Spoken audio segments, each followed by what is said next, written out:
وظللنا عليكم الغمام وأنزلنا عليكم المن والسلوى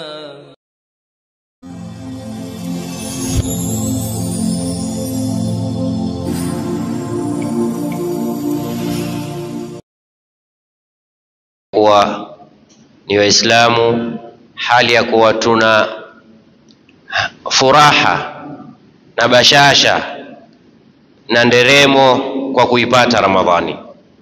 Ndugu zangu, mara nyingi tukizungumza mambo yasiyofaa Ramadhani, tutazungumza haifai mtu ndani ya Ramadhani kutokula, yani kula, haifai ndani ya Ramadhani kusengenya, haifai ndani ya Ramadhani sijui mchana wa Ramadhani kuundama, haifai kunywa, haifai. Lakini kuna upande muhimu sana huwa tuusahau kuuzungumzia, na ni muhimu sana sana, na ni lazima tuzungumzie kabla ya Ramadhani kufika, hasa aliyelala amke kwenye usingizi wake, aliyesahau akumbuke, asiyejua ailimike, asotambua afundishike. Ramadhani kama tujuavyo ni mwezi peke yake, hauna mwezi mwingine unaofanana nao kwa yale mambo yaliyowekwa ndani ya Ramadhani. Yani Mwenyezi Mungu ameuchagua huu mwezi na akauhusisha kwa mambo tofauti, na yeye Mwenyezi Mungu Subhanahu wa Ta'ala yakhtassu birahmatihi man yasha. Ingawa imekuja kwa man, hata kwa vitu Mwenyezi Mungu huzihusisha. Ikawa Hajarul Aswad ni jiwe, lakini si kama aina ya jiwe. Ikawa kile kigogo cha mtende kilokaliwa na Mtume SAW ni mtende, lakini haifanani na mitende mingine. Ikawa kondoo ni kondoo, lakini si kama kondoo ule wa Nabii Allah Ismail. Ikawa tewa au papa ni papa, lakini si kama ule alommiza Nabii Allah Yunus. Ikawa ngamia ni ngamia, lakini si kama ngamia wa Nabii Allah Saleh, naqatallahi wa suqiyaha. Sasa Mwenyezi Mungu kuna vitu vihusisha, ni siku, ni saa, ni miezi, ni sehemu, na haihitaji jambo mpaka ikahusishwa. Yeye mwenyewe Mwenyezi Mungu Subhanahu wa Ta'ala la yusalu amma yafal, haulizwi akifanyacho. Kwa hiyo katika miezi ambayo kwamba Mwenyezi Mungu Subhanahu wa Ta'ala ametaka kuihusisha ni mwezi wa Ramadhani, akauhusisha kwa kuupa Lailatul Qadri ndani ya mwezi wa Ramadhani, ambao Lailatul Qadri khairun min alf shahr. Kwa mujibu wa ibada, kimpangilio wa ibada, ni bora usiku wa Lailatul Qadri katika kufanya ibada kuliko masiku mengine yoyote katika masala ya ibada. Na akaujalia mwezi wa Ramadhani ni shahru sabri, ni mwezi wa kusubiri, ni shahru taqwa, ni mwezi wa kumcha Mwenyezi Mungu Subhanahu wa Ta'ala, ni mwezi wa tauba, kurudi kwa Mwenyezi Mungu, kutubia kwa Mwenyezi Mungu bil khususi. Kila siku watu watakawarudi kwa Mwenyezi Mungu, kila siku watu watakiwa watubie kwa Mwenyezi Mungu Subhanahu wa Ta'ala. Ni mwezi ambao kwamba haipendezi siku zote mtu kufanya mabaya, lakini Ramadhani ni zaidi. Ramadhani si mwezi ya kutokuwa chakula tu na kunywa basi, la, sio malengo ya saumu. Wa ila Mwenyezi Mungu Subhanahu wa Ta'ala ghaniyun an tajui' nas, Mwenyezi Mungu ni mkwasi kwa kutuweka na njaa tu, la, kuna malengo na makusudiwa kwa nini tukaambiwa tukae na njaa. Na hii imekuja katika hadithi ya Bwana Mtume Muhammad sallallahu alayhi wa alihi wasallam aliposema kwamba shetani anatembea namna inavyotembea damu, au ile sehemu zinazotembea damu. Fadhayiquhu bisawm, tumbane kwa kufunga, kwa sababu ukifunga wakumbuka mambo mengi, kukumbuka kwamba kuna wenzako pia wana njaa, kukumbuka wakati wewe unapojiona na njaa huna nguvu, basi na mwenzako yule ambaye ana njaa hajala pia anakosa nguvu.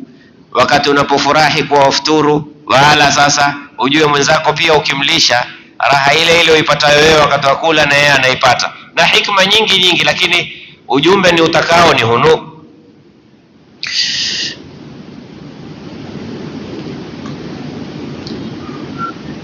Kwa nini Mwenyezi Mungu akaihusisha saumu akasema fasaumu li wa ana ajzi bihi? Saumu ni ibada ambayo kwamba mimi peke yangu ndo ninayoisimamia na mimi ndo nitailipa. Nyinyi malaika hamujui malipo ya saumu, kwa sababu saumu ndio kitu peke yake katika ibada ambayo kwamba waweza kuifanya hata mke wako asijue ni kweli umefunga au si kweli.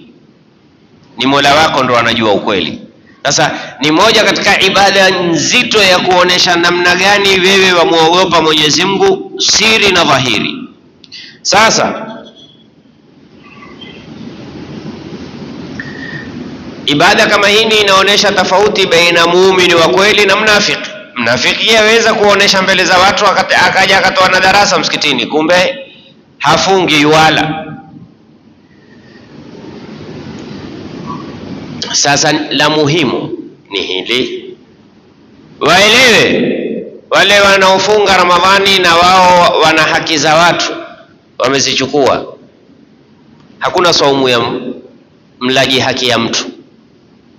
Elewa, kama una haki umechukua ya mtu, sawa ni ardhi, sawa ni nyumba, sawa ni kiwanja, sawa ni pesa, sawa ni gari, sawa ni mali, sawa ni kitu aina chochote, hakuna saumu ya mla haki za watu.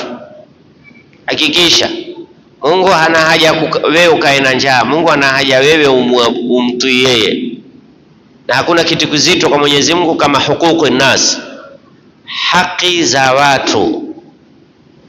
Na ndio wanazuoni wakasema hukuku nas mabniyatun ala almushaha wa hukuku Allah mabniyatun ala almusamaha. Haki za Mungu zimeekwa, zina maweko ya kusameheka, lakini haki za binadamu mabniyatun ala almushaha, kwamba watu watakawapewe haki zao. Yoyote anayekula haki ya mtu, anayekalia haki ya mtu, anayechukua haki ya mtu, ajijue, asiwe na hamu ya Ramadhani. Ramadhani si yake. Ramadhani yataka wale watu ambao kwamba hawajakalia mirathi, hawajazuilia haki za wenyewe, hawajazuilia kutekeleza ahadi ya wazazi wao. Walichukua dhamana, dini ni sisi tutalipa, mbona hamulipi? Na munao, je, umeteta na mumeo? No. Watoto waloteta na wazazi wao, usiwe na hamu ya Ramadhani. Fadhali uilie Ramadhani. Kazi ya bure, kazi ya bure. Wenye kutoa sadaka ndani ya Ramadhani, Mwenyezi Mungu hatakabali sadaka ya mtu ambaye kwamba yeye ana haki ya watu. Usitoe ya nini utoe sadaka? Ya nini ufuturishe watu? Walipe wenyewe haki zao. Regesha dhulma. Una dhulma yote umemdhulumu mtu, usikimbilie kufuturisha. Na ndugu zangu, nawaomba tafadhalini, ikiwa wewe wafuturisha watu, angalia ni watu gani utafuturisha.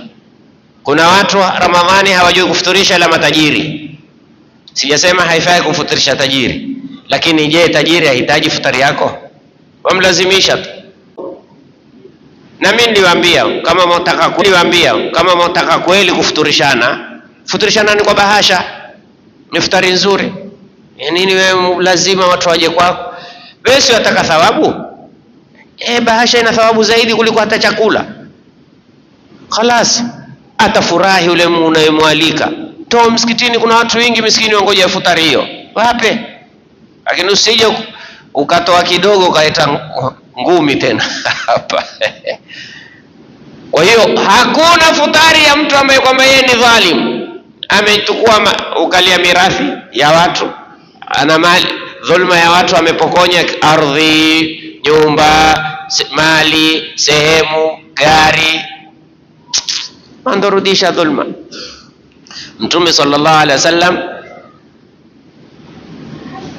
Anasema ittaqu dhulma, ogopa dhulma, fa inna dhulma dhulumati yawm alqiyama. Dhulma ni giza. Wewe watu wako kwenye taa, wewe utakuwa kwenye giza, hujui mbele yako kuna miba, hujui nini yawm alqiyama. Na moja katika dhulma ni kutomlipa anayekudai na wewe waweza kumlipa. Mtume sallallahu alaihi wasallam asema matlul ghaniyu dhulmun, kuchelewesha kulipa kwa mwenye uweza ni dhulma. Kila wenye madeni wasikilize, najua wenye wanaowadai watu wataweka status hii. Matlul ghaniyi dhulmun, kuchelewesha kumlipa anayekudai na wewe unao uweza waandikiwa dhambi za dhulma. Yani nini utafute dhambi kila siku andikiwa umedhulumu? Kumbe hujadhulumu, una mtu tu akudai hujamlipa na wewe waweza kumlipa. Na dalili ya kuwa waweza kumlipa, umenunua TV mpya, umebadilisha simu mpya, umenunua sijui furniture mpya na wewe wadaiwa. Lipa mwanzo. Kwani nyumba ikiwa haina furniture ndio nini? Lipa. Wanunua kanzu mpya, kofia mpya, pete mpya, saa mpya. La haula wala quwwata illa billah. Lipa. Hakuna saumu kwa mtu ambaye kwamba adaiwa na aweza kulipa na hajalipa. Kadhalika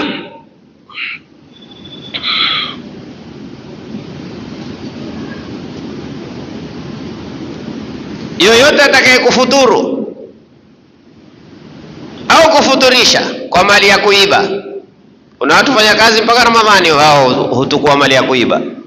Yeye sema dogo dogo au jembe. Hii sana kwa makondakta. Mwambie hili jembe. Hilo jembe litakwenda kukukata siku ya kiyama. Yani wewe mpaka Ramadhani bado wewe hula jembe wewe. La ilaha illa Allah. Hakuna saumu kwa mwenye kufuturu. Mtume sallallahu alayhi wa alihi wasallam asema kullu lahmin nabata min suht fannaru aula bihi, nyama yoyote ilomea kwa haramu wapokea mshahara wa haramu. Na haramu hata riba, kuna watu futurisha kwa pesa za riba. Ya khair, si pesa za riba ndio futurisha watu, sifuturisha watu kwa pesa za riba. Ya akhi, watu walikifanya ibada kwa pesa safi na wakaogopa, kisha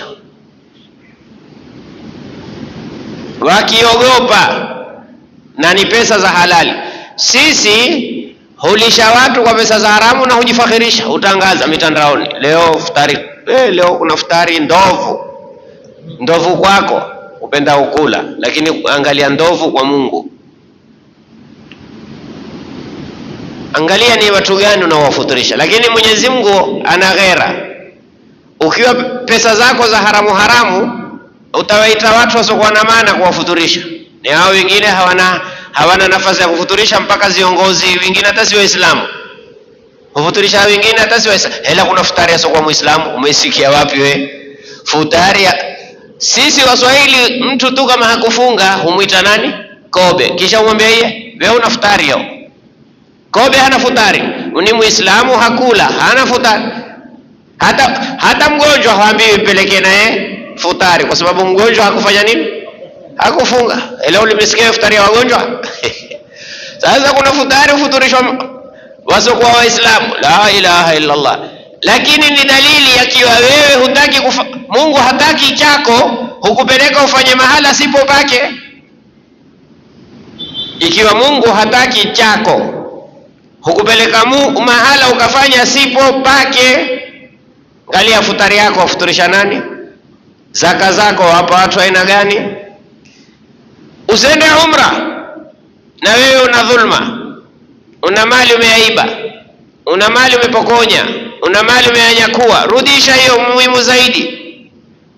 Au wauza vitu ambavyo havifai, acha kuuza hivyo kuliko kwenda umra.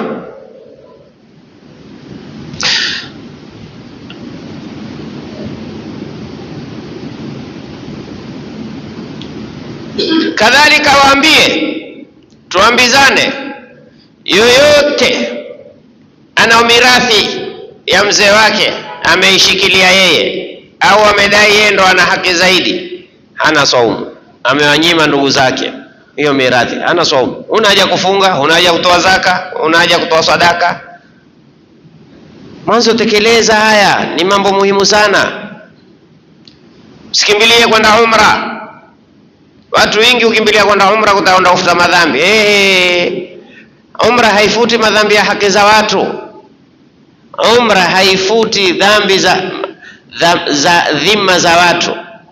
Regesha ardhi, regesha mirathi, gawanya mirathi, regesha ulikipokonya, regesha ulikitukua, kisha nenda katika toba. Toba ya kuchukua kitu cha mtu mpaka mwanzo ukiregeshe. Na alodhulumiwa Mwenyezi Mungu haangalii ni nani. Mwenyezi Mungu katika hadithi al-Qudsi yasemaje? La ansuranna al-madhluma walau kana kafira. Nitamnusuru anayedhulumiwa hata kama hanikubali mimi. Lakini mimi ni mja wangu ule. Yeye anikubali mimi kama Mungu wake, lakini mimi nakubali yeye ni mja wangu. Sasa hata kama yeye hanikubali, kafiri na mawani hanikubali mimi Mungu, akiwa alidhulumiwa na Muislamu, haingii peponi yule Muislamu mpaka amrudishie dhulma yule. Utamregeshea vipi? Utakwenda kumsaidia moto. Kama ulikuwa moto ni volti 6, 3 zako 3 zake. Angalia balaa sasa. Yani wewe uchomwa moto wa kumdhulumu mtu wa motoni. Wewe umemdhulumu wa motoni wachomwa. Au ukimdhulumu mtu wa peponi, la ilaha illa Allah. Subhanallah. Dhulma ni kitu kibaya sana. Kadhalika tueleweni, mali ya haramu hayatolewi sadaka.